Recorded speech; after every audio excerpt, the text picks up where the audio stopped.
नमस्कार मित्रांनो, मी गौरी मिसुरकर पुन्हा एकदा स्वागत करते तुम्हा सर्वांचं श्रीमंत पब्लिकेशनच्या विशेष कार्यक्रमात, ज्याचं नाव आहे श्रीमंत टॉक्स. मित्रांनो, जर मी तुम्हाला विचारलं की साहित्य सेवा म्हणजे काय, तर एखाद्या व्यक्तीला शब्दांच्या माध्यमातून व्यक्त व्हायला सहकार्य करणं आणि त्या शब्दांना जगापुढे येण्यासाठी बळ देणं, ही खरी साहित्य सेवा आहे असं मला वाटतं. तर या साहित्य सेवेच्या अनमोल कार्यासाठी झटलेले आजचे प्रमुख पाहुणे आज आपल्या सोबत आहेत.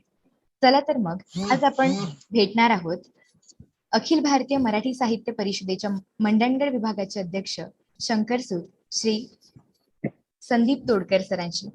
नमस्कार सर, स्वागत आहे तुमचं आमच्या कार्यक्रमात. पुढे जाण्यापूर्वी आपण सरांचा थोडक्यात परिचय पाहून घेऊया. सरांचं शिक्षण हे MA अर्थशास्त्र झालं असून सर सध्या अखिल भारतीय मराठी साहित्य परिषदेच्या मंडणगड विभागाचे अध्यक्ष म्हणून धुरा सांभाळत आहेत. नुकतेच सरांची अखिल भारतीय मराठी साहित्य परिषदेच्या कोकण प्रदेश कार्याध्यक्षपदी देखील नियुक्ती झाली आहे. साहित्य क्षेत्रात अगदी रुचीनं आणि आत्मीयतेनं काम करत असताना सर ST महामंडळात देखील नोकरी करतात. त्याचबरोबर सरांच्या व्यक्तिमत्वात एक संवेदनशील कवी आणि प्रभावी लेखक आहे. आणि म्हणूनच सरांनी शुभंकर नावाचा एक काव्यसंग्रह देखील प्रकाशित केला आहे आणि त्याचबरोबर श्रीमंत पब्लिकेशन प्रकाशित माय मराठी प्रातिनिधिक काव्यसंग्रह मंडणगडचे संकलन आणि संपादन देखील केले आहे. चला तर मग आता आपण थेट सरांशी संवाद साधून घेऊया. आणि सर्वप्रथम मला सरांना अखिल भारतीय मराठी साहित्य परिषदेच्या कोकण प्रदेश कार्याध्यक्षपदी नियुक्ती झाल्याबद्दल आमच्या श्रीमंत पब्लिकेशनच्या वतीने खूप खूप शुभेच्छा द्यायच्या आहेत. सर, तुमचं खूप खूप अभिनंदन. मनपूर्वक धन्यवाद. चला तर मग आता आपण मुलाखतीला सुरुवात करूया. तर सर, सर्वात प्रथम माझी अशी उत्सुकता आहे की तुम्ही अखिल भारतीय मराठी साहित्य परिषदेत अध्यक्ष म्हणून काम केलं, तर मला असं जाणून घ्यायचंय की तुम्ही या परिषदेशी केव्हा आणि कसे जोडला गेलात? नक्कीच. काव्य लेखनाची आवड साहित्याशी लहानपणापासूनच होती. बालपणापासूनच जे काव्य रचना करायचं होते, कॉलेज जीवनामध्येही शालेय जीवनामध्येही शालेय मासिका असतात, वार्षिक जी प्रकाशित होतात, त्याच्यामध्ये काव्य रचना येत राहतात. त्यामुळे काव्य रचनेची आवड पहिल्यापासूनच होती. त्यानंतर मग मी झालं अर्थशास्त्र सर परशुराम भाऊ पुण्यामध्ये केलं. नोकरीमध्ये लागलो, पण तरीही साहित्य क्षेत्राशी संबंध हा जे काही मनात भावना याच्या त्या वहीमध्ये रेखाटायचो. पण कोरोना काळामध्ये 2-3 वर्ष घरी बसलो गेलो. त्याच्यामध्ये ऑनलाईन पद्धतीने अनेक व्हॉट्सअप समूह, फेसबुक समूह याच्यामध्ये कार्यरत झालो आणि अखिल भारतीय मराठी साहित्य परिषद मुंबई प्रदेश हा एक समूह कार्यरत होता. त्याच्यामध्ये मी जॉईन झालो आणि त्याच्यामध्ये हिरकणी राजश्री बोहराताई आहेत, त्या कोकण मुंबईच्या प्रदेशाध्यक्ष, यांच्या माध्यमातून मी साहित्य क्षेत्रामध्ये खऱ्या अर्थाने आलो असं म्हणायला काहीच हरकत नाही. छान. हो, धन्यवाद सर. आता माझा पुढचा प्रश्न असा आहे की अखिल भारतीय मराठी साहित्य परिषदेत तुम्ही काम केलं, तुम्ही त्यांची धुरा सांभाळतायत, तर तुमचा पूर्ण प्रवासातला अनुभव कसा होता आणि जर तुम्हाला नक्कीच कुठल्या आव्हानांना सामोरं जावं लागलं असेल तर तुम्ही त्याचा सामना कसा केला?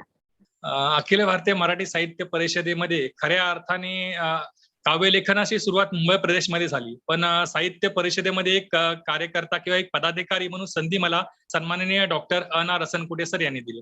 अखिल भारतीय मराठी साहित्य परिषदेचे ते कोकण प्रदेश अध्यक्ष आहेत. त्यांनी माझे काव्यरचना वाचल्या, त्याच्यामधनं त्यांना त्या आवडल्या, माझ्यामध्ये थोडा काही प्रतिभा दिसली असेल तर त्यांनी मला एक संधी दिली आणि कोकण प्रदेशमध्ये रत्नागिरीमध्ये कोणतीही शाखा नव्हती अखिल भारतीय मराठी साहित्य परिषदेची, तर त्यांनी मला मंडणगड तालुकाध्यक्ष, अखिल भारतीय मराठी साहित्य परिषद मंडणगड तालुकाध्यक्ष पद दिलं. त्याच्यानंतर मी ते पद मला शनिवार दिनांक 9 जानेवारी 2021 रोजी दिलं. त्याच्यानंतर मी माझ्या मंडणगडच्या एक सहकार्यांनी मिळून अशी मी 7 जणांची कमिटी स्थापन केली आणि अखिल भारतीय मराठी साहित्य परिषद मंडणगड ही आम्ही कार्यान्वित झालो आणि वर्षभरामध्ये अनेक उपक्रम राबवले. तर साहित्य परिषदेमध्ये खरी सुरुवात तर म्हणायची तर एक पदाधिकारी म्हणून जर म्हणायचं असेल तर डॉक्टर अ.ना. रसनकुटे सर यांनी माझ्यावर विश्वास दाखवला आणि मला साहित्य परिषदेमध्ये पदाधिकारी म्हणून घेतलं. तिथून माझी खरी सुरुवात झाली. खूप छान सर. सर, आता आपण थोडं पुढे वळून आता जे आपलं श्रीमंत पब्लिकेशनने प्रकाशित केलेला आपला काव्यसंग्रह होता त्याबद्दल बोलूयात. तर तुम्ही जे संकलित आणि संपादित केलेला काव्यसंग्रह आहे ग्रंथराज माय मराठी प्रातिनिधिक काव्यसंग्रह मंडणगड, तर त्याचा संपूर्ण प्रवास कसा होता आणि त्यातून तुम्हाला काय शिकायला मिळालं? तर साहित्य परिषदेचा मंडणगड तालुकाध्यक्ष ही पदाची धुरा हातात घेतल्यानंतर अनेक उपक्रम राबवले. दिनविशेष उपक्रम राबवले. वर्षभरामधून 100 पेक्षा जास्तही दिनविशेष उपक्रम राबवले. त्याच्यानंतर आपण 3 उपक्रम राबवले होते माय मराठी संदर्भात. आपल्या मराठी भाषा दिन, मराठी भाषा गौरव दिन आणि 1 मेला मराठी राजभाषा दिन. तर असे 3 उपक्रम राबवले होते. त्याच्यामध्ये चांगल्या प्रकारे कविवर्यांचा प्रतिसाद मिळाला होता. मग त्यातून एक संकल्पना पुढे आली, आपण या माय मराठीसाठी काहीतरी करावं आणि एक प्रातिनिधिक काव्यसंग्रह लोकांना आता तोपर्यंत माझं स्वतःचा देखील एक काव्यसंग्रह प्रकाशित झाला नव्हता. जरी कविता भरपूर लिहून झाल्या असत्या तरी पण काव्यसंग्रह प्रकाशित झाला नव्हता. तर म्हटलं होतं की प्रत्येक कवीचं किंवा एक स्वप्न असतं की माझा एक काव्यसंग्रह असावा किंवा कोणत्या तरी प्रातिनिधिक काव्यसंग्रहामध्ये माझी कविता छापली गेली असावी. तर एक ते स्वप्न सर्वांचं माझं स्वप्न पूर्ण होण्याच्या आधी मी सर्वांची स्वप्न पूर्ण करण्याचा एक छोटासा प्रयत्न केला आणि तो एक दृष्टिकोन आपण मनामध्ये ठेवला. माझ्या कर्मचाऱ्यांसोबत सहकर्मचाऱ्यांसोबत बोललो आणि मग त्यांनी होकार दिला आणि मग त्यानंतर खरी सुरुवात झाली. आणि मला सांगायला अभिमान वाटेल की आपल्या सर्वांच्या सहकार्याने श्रीमंत पब्लिकेशन सर, आमचे सर्वेसर्वा श्री वल्लभ गदादे सर, आमचे सहकर्मचारी आणि महाराष्ट्रभरातून जवळजवळ 92 कविवर सहभागी झाले. त्यांच्या 100 कवितांचा आपण माय मराठी प्रातिनिधिक काव्यसंग्रह आपण 17 एप्रिल 2022 रोजी छत्रपती शिवाजी महाराज मराठी साहित्य संमेलनामध्ये प्रकाशित केला. धन्यवाद. हो सर, खरंच सगळी प्रोसेस, हा जो प्रवास होता खूप छान होता. आता जसं तुम्ही बोलले की हे 100 कवितांचं संकलन आणि संपादन तुम्ही केलंय, तर ते करत असताना महाराष्ट्रातील विविध ठिकाणांवरून लोक सहभागी झाले होते. इतक्या कवींशी तुम्ही संपर्क साधला, तर नक्कीच हा प्रश्न उद्भवतो की एवढ्या मोठ्या प्रमाणात लोकांच्या ओळखी कशा तुम्ही निर्माण केल्या, किंवा आपण आजच्या काळात जे म्हणतात ना नेटवर्किंग निर्माण करणं, तर ते कसं काय तुम्ही साध्य केलं हे मला जाणून घ्यायचंय. होय, नक्कीच. तर अखिल भारतीय मराठी साहित्य परिषद मंडणगडची स्थापना 9 जानेवारी 2021 रोजी झाली. त्याच्यानंतर आमचं एक श्रद्धास्थान मंडणगडला किल्ले मंडणगड आहे. तर तिथे छत्रपती शिवाजी महाराजांच्या पदस्पर्शाने पावन झालेली ही किल्ले मंडणगडची भूमी आहे. तिथे गडावर एक श्री गणेशाचं मंदिर आहे. तर मागे गणेश जयंतीला आम्ही तिथे श्री गणेशाला वंदन करून आमच्या शाखेची अधिकृतरित्या सुरुवात केली. श्री गणेश अष्टाक्षरी काव्य स्पर्धा हा पहिला उपक्रम होता. त्यानंतर त्यातनं भरपूर प्रतिसाद मिळाला. तर श्री गणेशच्या नावाने सुरुवात केली आणि श्री गणेशही खूप छान झाला. त्यामध्ये पहिल्या स्पर्धेमध्ये जवळजवळ 250हून जास्त स्पर्धक सहभागी झाले होते. एक व्हॉट्सअप समूह फुल होऊन दुसरा व्हॉट्सअप समूह, म्हणजे 2 स्पर्धा समूह करावे लागले होते. आणि त्याच्यामध्ये खरं म्हणजे तेव्हा माझी काही परिचय नव्हता किंवा कविवर्यांची ओळख नव्हती. तर मुंबई प्रदेशमध्ये कार्यरत असताना आमच्या गुरु भगिनी हिरकणी राजेश्रीताई बोरा, त्यांच्या ओळखीचा मला खूप फायदा झाला. त्यांच्या दृष्टिकोनातून अनेक महाराष्ट्रभरातनं कविवर्य असतील ते साहित्य परिषदेच्या जोडले गेले होते. त्यांचा संपर्क माझ्याशी जोडला गेला आणि त्याच्यानंतर आपल्या पहिल्या उपक्रमामध्येच महाराष्ट्रभरातून नाही तर आंध्र प्रदेश, कर्नाटक, गोवा, दीव दमण एवढंच नव्हे तर परदेशातूनही सिंगापूर, बँकॉक, नॉर्वे या ते अमेरिकेहूनही मराठी भाषिक स्पर्धक या काव्य स्पर्धेमध्ये सहभागी झाले होते. त्याच्यामुळे पहिल्या स्पर्धेपासूनच एवढा रिस्पॉन्स चांगला मिळाला की खूपच मराठी भाषिक स्पर्धक आपल्याला मिळाले आणि त्यांचे संबंध अगदी प्रत्येक स्पर्धेकने जवळचे होत गेले. आणि त्याच्यानुसार जवळजवळ वर्षभरामध्ये मंडणगड शाखेचे जवळजवळ 11 व्हॉट्सअप समूह कार्यरत झाले. तर एका तालुका शाखेचे 11 व्हॉट्सअप समूह कार्यरत झाले, ही खूप अभिमानास्पद गोष्ट आहे आणि माझ्या अध्यक्षतेखाली झाली. तर ते एक चांगली गोष्ट आहे आणि सर्वांचं सहकार्य मिळत गेलं. सर्वांशी कविवर्यांशी एक भावनिक नातं जोडलं गेलं. त्यामुळे प्रत्येक जणांशी फोनवरनं चर्चा करून त्यांच्या भावना, त्यांच्या सुखदुःखामध्ये आम्ही सहभागी होत गेलो. हा कविता म्हणजे हा साहित्य भावनेशी खेळ आहे. तर आपण ज्यांच्या भावना प्रधान जेवढं असतो आपण त्यांच्या जवळ भावनेशी जेवढं जोडलं जाऊ तेवढे लोक आपल्याशी जोडले जातात. तर पहिल्या अगदी उपक्रमापासूनच आमच्याशी एवढे लोक भावनेने जोडले गेले. 11 व्हॉट्सअप समूह आहेत. त्याच्यानंतर मग एक फेसबुक समूहाची निर्मिती केली. अखिल भारतीय मराठी साहित्य परिषद मंडणगड तालुका रत्नागिरी विभाग कोकण प्रदेश असं एक फेसबुक समूह गेले. त्याच्यामध्येही 750 कविवर्य सहभागी आहेत. तर तो खाजगी समूह आहे. तर व्हॉट्सअप समूह म्हणजे आता जे आपल्या या आधुनिक तंत्रज्ञानाचा आम्ही व्हॉट्सअप आणि फेसबुकचा वापर करून आपण माणसांशी जोडलं गेलो आणि त्याच्यानंतर जोडलेल्या लोकांमधून ही जवळजवळ 100 कविवर्य आपल्याला महाराष्ट्रभरातून माय मराठीसाठी उपलब्ध झाले आणि त्यांनी एवढं योगदान देऊन आपल्याला माय मराठी काव्यसंग्रह उभारण्यासाठी सहकार्य केलं. तर आपल्या माध्यमातून मी त्या सर्व कविवर्यांचे इथून मनपूर्वक धन्यवाद व्यक्त करतो. धन्यवाद सर. हा. खरंच नक्कीच तुमचं उत्तर खूप प्रभावी होतं आणि नक्कीच आपण समजू शकतो की सहकार्य हे कुठल्याही कार्याला यशस्वी करण्यासाठी खूप आवश्यक असतं. तर आता ज्याप्रमाणे तुम्ही बोललात की लेखक आणि कवी जोडले, तर अगदी त्याचप्रमाणे एका साहित्यिक माणसाला एका उत्तम प्रकाशनाच्या आणि साहित्य क्षेत्रात नावाजलेल्या प्रकाशनाचा शोध घेणं हे नक्कीच अनिवार्य असतं.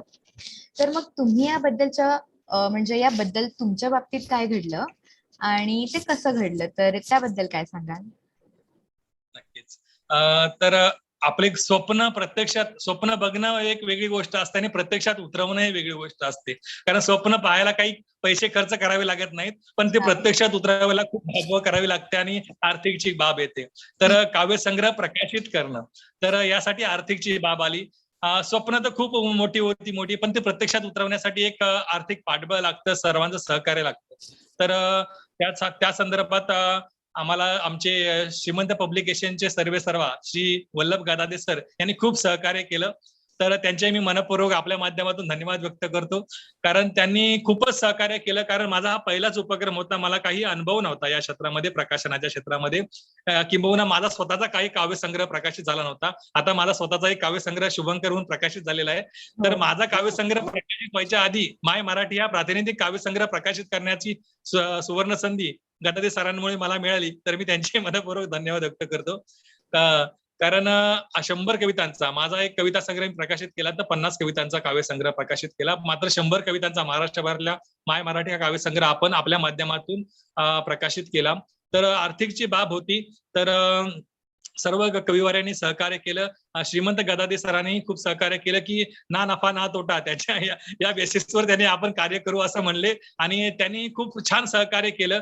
आणि अत्यंत कमी कालावधीमध्ये माय मराठी म्हणजे त्याच्यामध्ये चुका खूप म्हणजे व्याकरण दृष्ट्या वगैरे काय ते सगळ्या टेक्निकल बाबी ज्या असतात त्या सर्व त्यांनी पाहिल्या आपल्या सर्वांच्या माध्यमातून.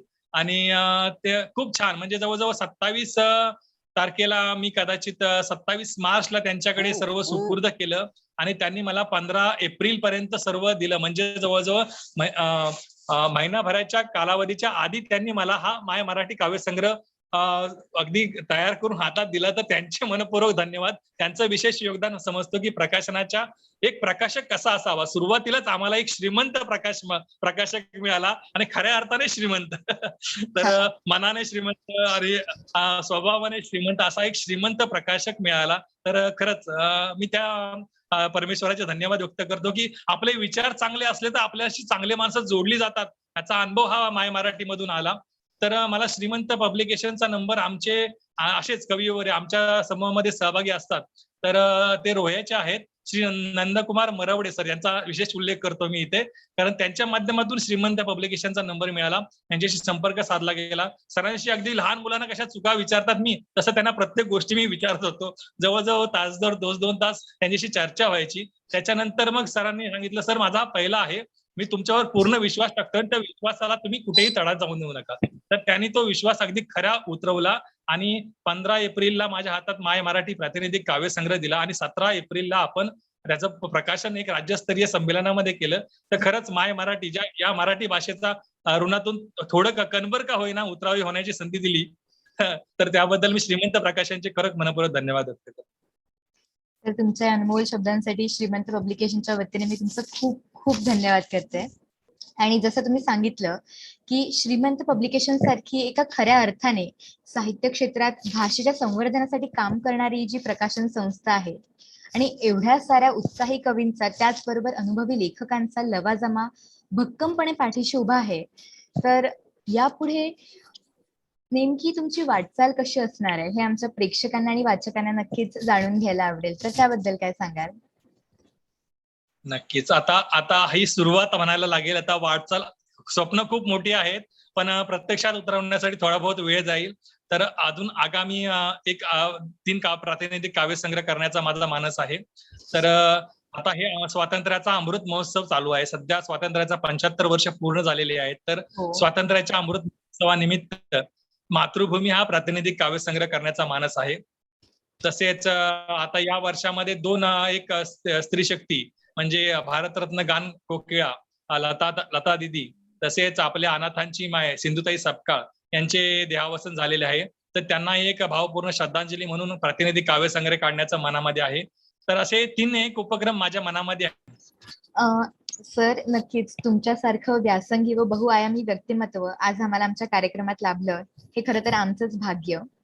तर कार्यक्रमाची सांगता करत असताना मला आता शेवटचा प्रश्न असा विचारायचा आहे की आजकालच्या नवोदित लेखकांच्या लेखणीला दिशा देण्यासाठी अखिल भारतीय मराठी साहित्य परिषदेचे सदस्य म्हणून तुम्ही काय करणार आहात आणि म्हणजे भविष्यातील तुमच्या काय योजना आहेत? तर अखिल भारतीय मराठी साहित्य परिषद मंडणगड तालुकाध्यक्ष असताना मी शिकत गेलो म्हणणार. ते पदाधिकारी फक्त एक पद घेतलं, जबाबदारी घेतली आणि माझ्या माध्यमातून मी सर्वांनाही पुढे नेत गेलो.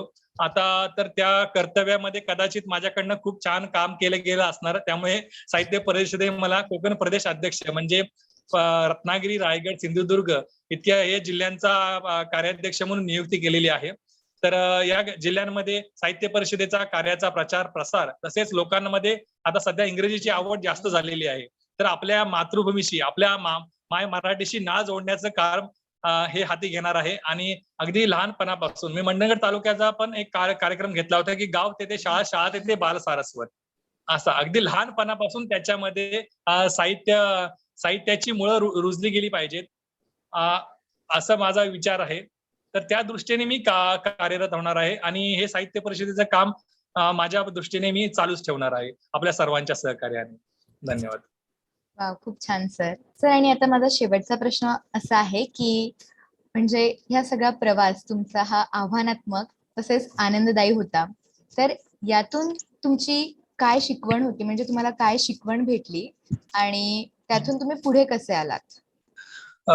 खरं सांगायचं म्हटलं तर साहित्य क्षेत्रामध्ये माझं पहिलं काही योगदान नव्हतं. मी फक्त माझ्या आवडच्या माझ्या भावना फक्त कागदावर रेखाटत गेलो. पण आपले विचार पवित्र असले तर माणूस मरतो पण त्याचे विचार मरत नाहीत.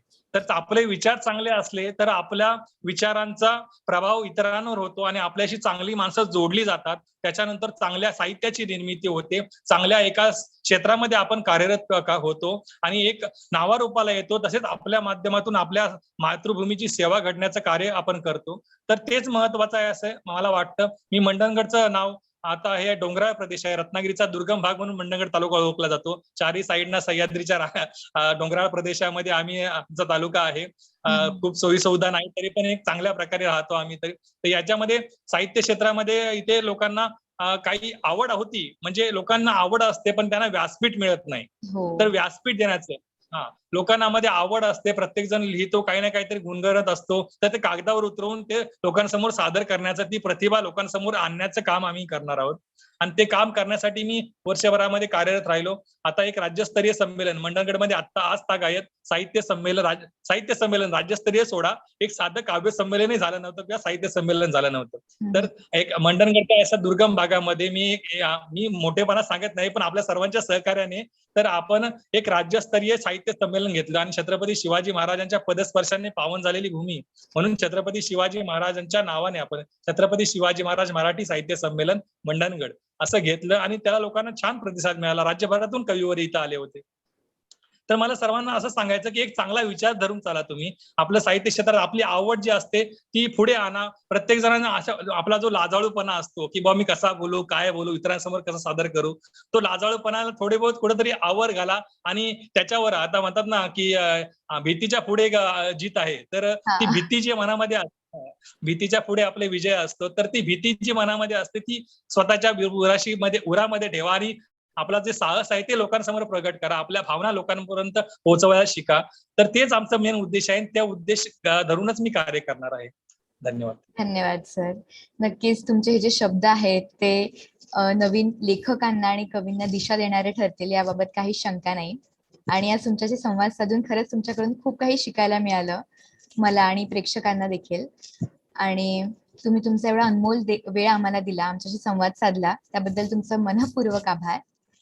आणि श्रीमंत पब्लिकेशन ही पुण्यातील पुस्तक प्रकाशन संस्थेच्या मी ऑफिशियल युट्यूब चॅनलला जर अजूनही सबस्क्राईब केलं नसेल तर नक्कीच चॅनलला सबस्क्राईब करा, व्हिडिओ शेअर करा आणि सर्वात महत्त्वाचं म्हणजे जर तुम्ही लेखक असाल आणि पुढे मागे जर तुम्हाला तुमचं लिखाण किंवा पुस्तक प्रकाशित करायचं असेल तर आमच्या ऑफिशियल कॉन्टॅक्ट नंबर 777-390-6742 या नंबरवर कॉल करा आणि तुमचं पुस्तक प्रकाशित करा. धन्यवाद.